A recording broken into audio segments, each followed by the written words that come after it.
Do you think the manosphere might possibly be selling us the blue pill disguised as the red pill? Oh man, that's a great question. To a certain extent, I can kind of see where you're coming from.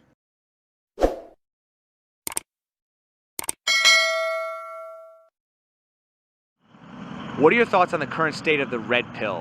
Why is red pill dying? I feel like a lot of the reasons is the people that promote red pill have a lot of controversy attached to them.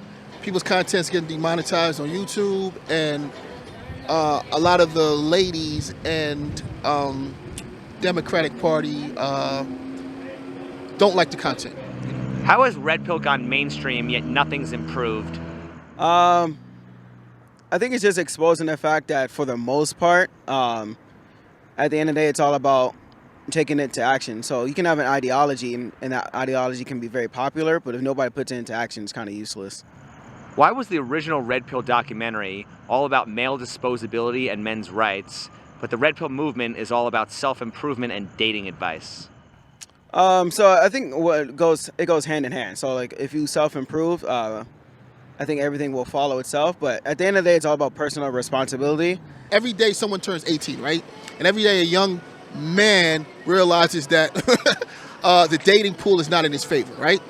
So there were content creators who used to get those guys to buy services like coaching and things of that nature. If red pill advocates for men, why doesn't it fight for men's rights? Because that's not what they care about. Why is red pill more about coping with the symptoms of men's oppression rather than fighting the actual oppression in the first place? Same thing. It's not what they care about. They care more about male superiority than they do about like equal rights and stuff like that. Because people who are red pill aren't in it for the right reasons. I think it was going in the right direction for a second. Kevin Samuels passed, and all of a sudden, I think a lot of overnighters came and kind of stirred it in a different direction. I honestly think the red pill movement has kind of lost its way. Initially, it had good intentions. As of right now, it's spearheaded by a bunch of idiots, a bunch of loudmouths, a bunch of grifters, and a bunch of people that don't really give a shit about, what men's rights or what guys should really be doing. How is passport bros and self-improvement not just a form of coping with men having a harder life? It's just a solution, not necessarily a solution, but a way to make things slightly easier. It is coping. It's 100% coping, and not only is it coping, it's unrealistic because majority of American men will not be able to travel abroad to meet women. So it is coping. If all women were the same because of their female nature, why would red pill advocate for passport bros? That's a great point. That's a great point. I think you hit it on the nail. I don't think you can. I don't think you do both. Contradiction. So then how can it be female nature and not female nurture? It's 100% female nurture, I believe. Well, there's two parts of a human. There's the hardware and then the software, right? So the hardware will be your biology. You can't change that. So men are men, women are women. But the software, for example, I'd say would be like your culture, religion, how you grew up. So the hardware is the same throughout the entire world, obviously. But the software might be different in other countries because maybe the girls are less materialistic, they're less arrogant, less masculine. So maybe that could be the reason why men are deciding to go to other countries. If passport bros isn't an acceptable solution when it comes to dating, why isn't it acceptable when it comes to any other grievance of the average U.S. citizen? Would women's advocacy tell them to leave the country rather than change laws? Of course not. And at the end of the day, it doesn't make sense. It doesn't solve anything. Just because you move countries or go wherever does not change the inherent issues that men have.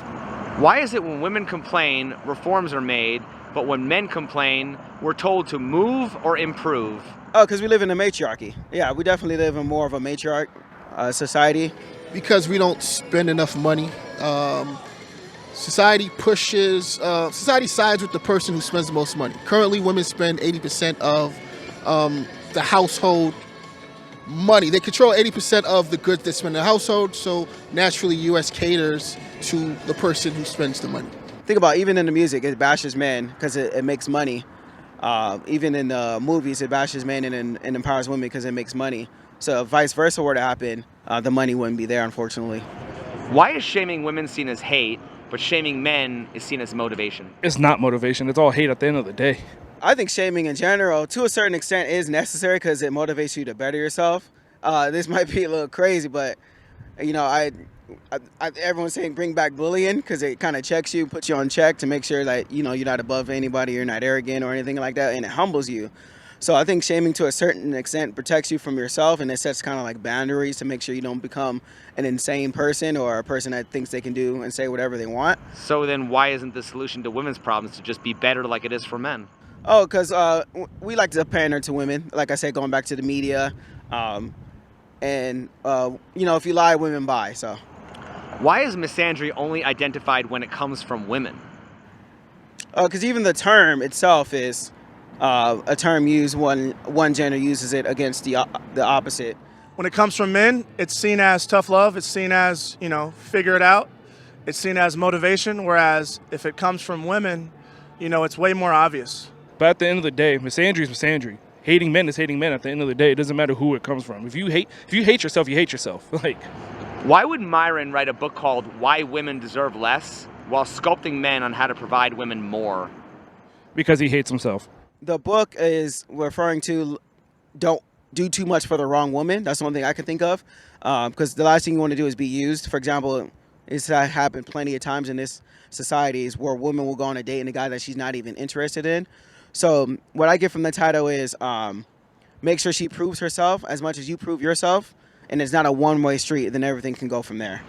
If Myron admits women live life on easy mode, why would he propose that we place even more burdens upon men? Oh, because he thinks, oh, if men just do X, Y, and Z, we will be better. Instead, why not just fix the issues that we have, and then life will also be on easy mode. All they care about is using their audience to make money. So any advice that they give you is actually going to lead the guys down to a harder road rather than one that's going to give them a real solution. What is gynocentrism? I believe that comes from a term that really focuses on hyper-feminism, a society that really embraces everything geared toward women empowerment. Gynocentrism is basically a society that pedestalizes women. Yeah. Is gynocentrism good or bad, and why? I'd say it's bad. The reason why is because you see what was going on now. Women are in delusion, and unfortunately, short term it does them well. They get whatever they want because they're being lied to. But long term, if you see by 2030, majority of women will be single and childless because no one tells them the truth on how to self-improve and how to better themselves. So I think long term it's going to be terrible. Isn't telling men that they have a masculine duty to protect and provide for women really just telling men to be gynocentric? You can say that, yeah. So then why is the red pill advocating for the very thing that they're complaining about? Like I said, I think I said in the beginning, it just doesn't, they don't think about stuff like that. All they care about is male superiority. It is our duty to protect and provide for our women. Let's say your wife or your girlfriend, but not necessarily treat every woman like their princess, because it's not going to happen in return to us. We're just going to be used at that point. What are your thoughts on the following statement? Traditionalism and feminism are two sides of the same gynocentric coin.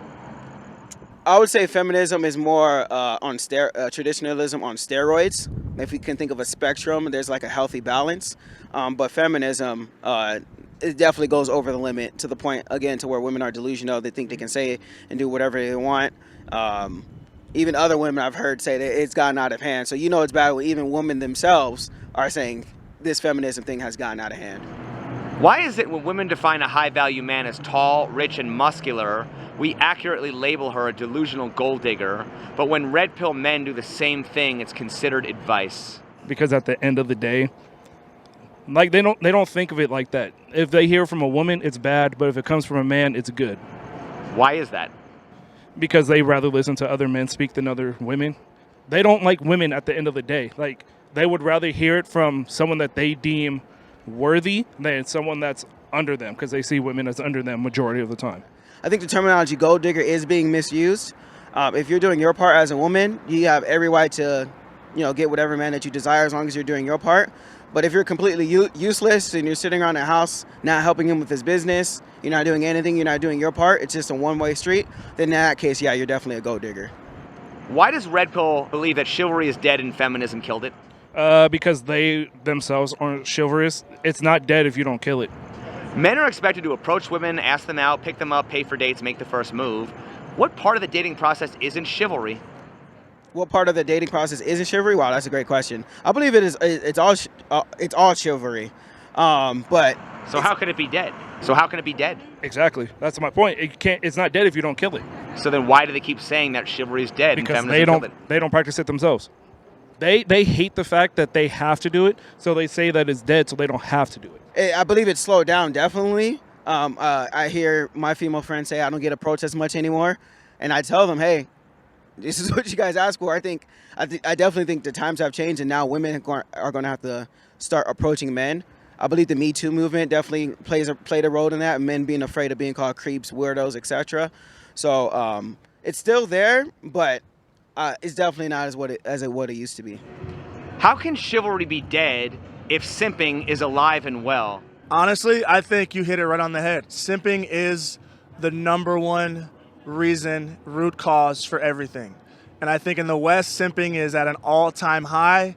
You have it from the low-value guys. You have it from the high-tier guys, the millionaires. Simping has taken over the world, and it's the sole reason why women are able to do what they do now. How can men complain about hoflation at the same time we're telling men they can't be average? Is that not feeding the very problem? Man, it is, but hey, if you want that bad bitch, that bad girl, that bad female, you're going to have to pay the price or you're going to have to talk real nice. It's that simple. When it comes to the red pill, what is the difference between the cock carousel and candy store analogies? Isn't it both genders exercising their options? Yeah, absolutely. Yeah, I don't see it. There's no difference in there. Is a woman wanting the bigger, better deal the equivalent of men wanting the younger, hotter chick? I'd say so. One is hypergamy based, and I think one is just biologically based, which means they would both be biologically based. Hypergamy is the act of a woman wanting something better, and a guy's, a natural yearning to want something better. They're one and the same. I think they're just the deepest roots of our human psychology. So if men and women can both be hypergamous, why does red pill only talk about female hypergamy? Because if they only talk about that side, they can get their point across. Again, there's no issue with being hypergamous. I think the question that women need to ask themselves is, do I deserve the guy that I'm asking for? And I think, unfortunately, a lot of women think that they're qualified when they're really not, because of maybe they're doing sex work or they're not feminine. Yeah, man, what makes a woman qualified for me is loyalty, you know what I'm saying, and devotion. You got to have those two attributes in a real way. If you don't possess those two attributes, you're not qualified for the biggest turtle. And you can't be promiscuous, What is the alpha widow concept, and why does it only apply to women? The alpha widow concept is a concept that a woman has an ex or maybe a one-night stand or a crush that she cannot get over. And though that she's in a current relationship with a boyfriend that's doing everything right, if that ex or the one-night stand were to knock on the door today, even though her current man's doing everything right, she will leave the current man and go back to her ex. In other words, she can never get over her ex. If a man's loyalty is tested when he has everything, wouldn't high-value men be less likely to pair bond? I'd say so. Yeah, that's a great question, yeah. So wouldn't a high body count show a lack of commitment regardless of gender?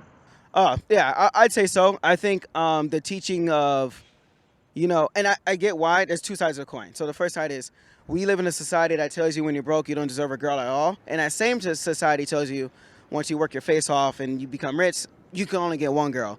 So what goes on in these men's mind and why a lot of them are arrogant is, hey, I'm making up for lost times. Nobody was with me when I was alone and building myself up.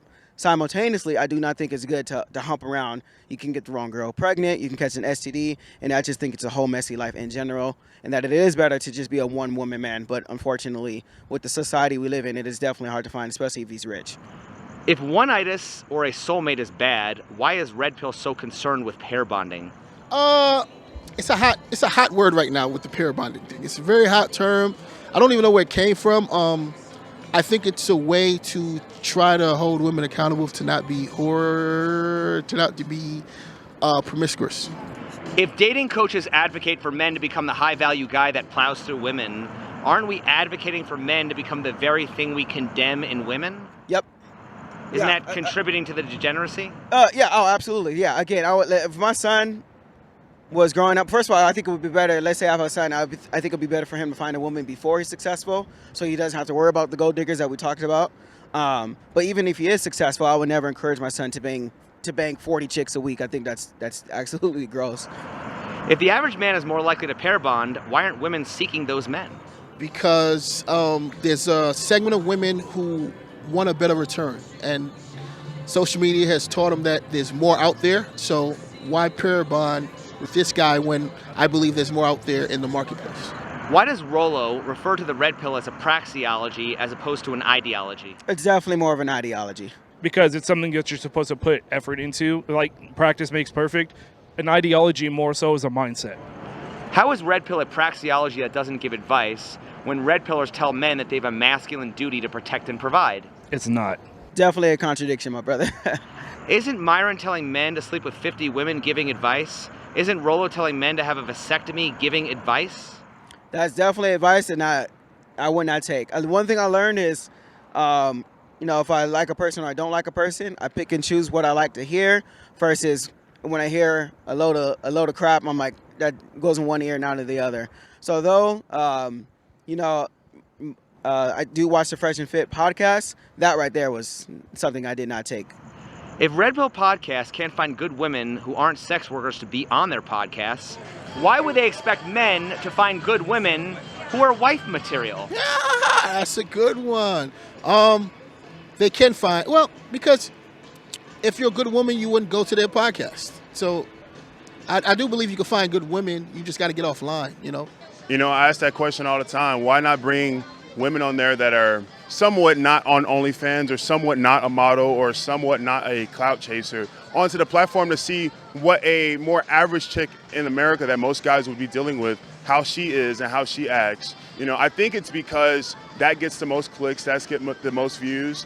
That is what is monetizable, at least until they couldn't monetize it anymore, right? And that is what sells, and these guys initially had a vision to want to help guys out, but now it's just a grift on guys that look at these OnlyFans women and beat off to them every night, So then aren't they promoting the very problem that they're complaining about? Absolutely.